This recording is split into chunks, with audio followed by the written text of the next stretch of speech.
look out through here, you're looking at buildings and a highway and fence lines and these structures. None of this existed. It was strictly grass, soil, beehive huts, the mounds and the trees, and then the Neches River, which is about a quarter of a mile from here. We talk about just daily life. Here we are standing where a trail exists that is only about 30 years old, but at one time this could have been a Caddo hut and Grandma Indian sitting right here, either designing some moccasins or making some pottery, glazing some pottery. Let's just say she had a 2-year-old grandson walking by, and she says, hey, come over here and sit down, and now that little one is helping make the pottery and design the pottery. So every person from the age of 0 up is somehow learning how to take part in the tribe, the daily chores, the daily learning. Even the young ones were learning how to throw a spear without having to go out and hunt. So these were techniques that were developed from day one. Ask them, what are the things it takes to survive? What are some of our main, survival items out here in the world, in the nature? And of course, they mention water and food and shelter. So when they mention those, we then talk about the Neches River. We talk about the trees, everything from berries to nuts. We talk about the grass, we talk about the vegetables that could have been grown, and the fruits. We talk about watermelon and any of the gourd items. We talk about these trees not only providing the fruit and the nuts, but also providing wood for burning. Also wood for making fishing poles, because there's a river, they would fish.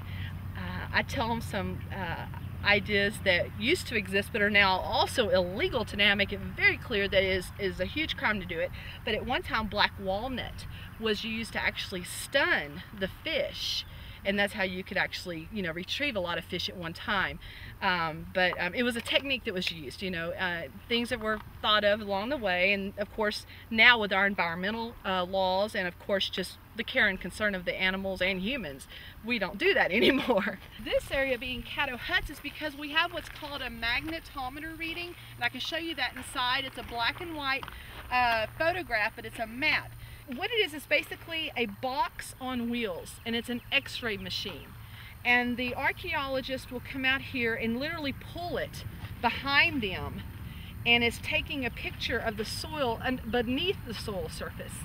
So when you look at this map, a lot of people think they're looking at an aerial map. It is not. It is actually a map that's designed about this far from the ground and down below, and you can actually see the post holes from the Caddo huts all through here. You see little circles, little rings everywhere. So everywhere we're looking really was an authentic village right here.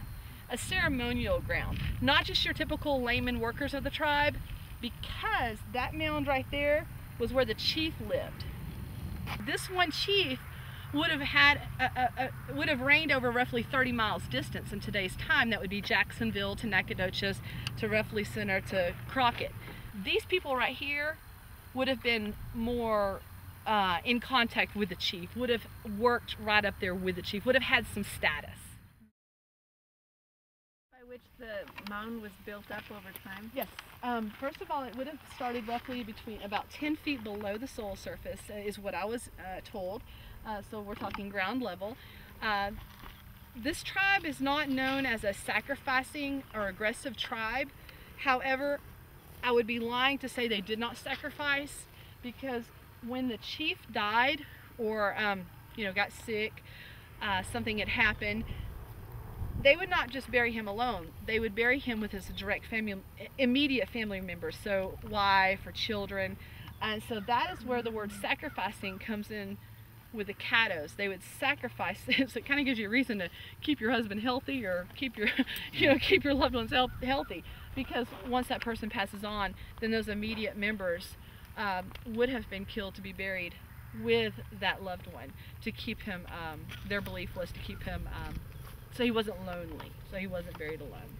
They believed in, when they buried someone, that was the way to do that. It wasn't a sacrifice in their eyes. It was waiting for the time that their higher being would collect the souls and take them to a different place.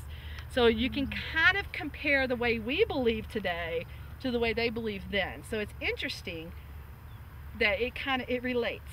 And they weren't, again, an aggressive tribe. So these deaths here are more buried in a peaceful way, I guess I should say. They were buried just like you and I would assume burying a family member today, with a lot of loving care.